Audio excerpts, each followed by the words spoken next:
oferi încă o dată șansa de a regăsi clipele ce-au fost și s-au risipit, și tot ceea ce împreună am clădit, portând când mereu doar privirea ta. Realitatea nu o pot accepta. Ieri erai cu mine, azi nu mai ești. Ce s-au scris cândva au fost doar povești. Tu spuneai mereu trăiește-ți clipa, viața însă n-a putut ierta. Tu ești sus acolo printre îngeri, mi-a rămas doar amintirea ta.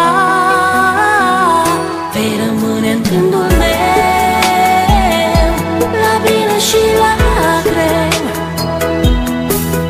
Iar tot ceea ce-am făcut împreună ne va lega mereu. Vei rămâne în gândul meu, la bine și la greu. Iar tot ceea ce-am făcut împreună ne va lega mereu. Astăzi cerul parcă e înorat, totul în jurul meu îmi pare schimbat. Uneori viața e de neînțeles, ea nu iartă, iar tu nu ai de ales. Este ultimul tău drum, te-am pierdut, amintirea se așterne în trecut. Ieri erai un suflet nevinovat, astăzi îngerii din cer mi te-au luat.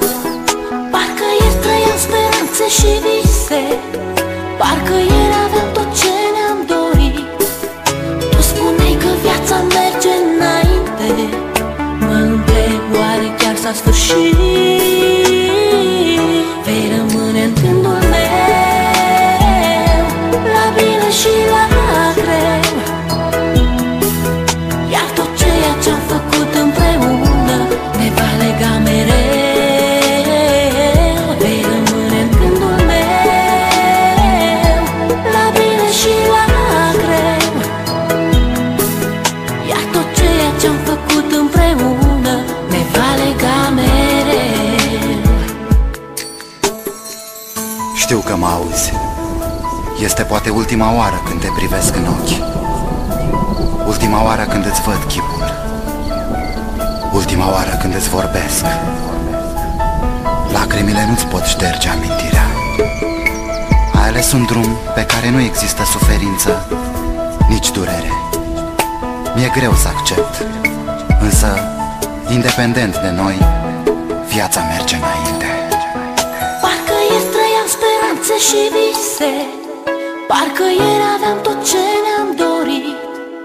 Tu spuneai că viața merge înainte, mă întreb oare chiar s-a sfârșit. Vei rămâne în gândul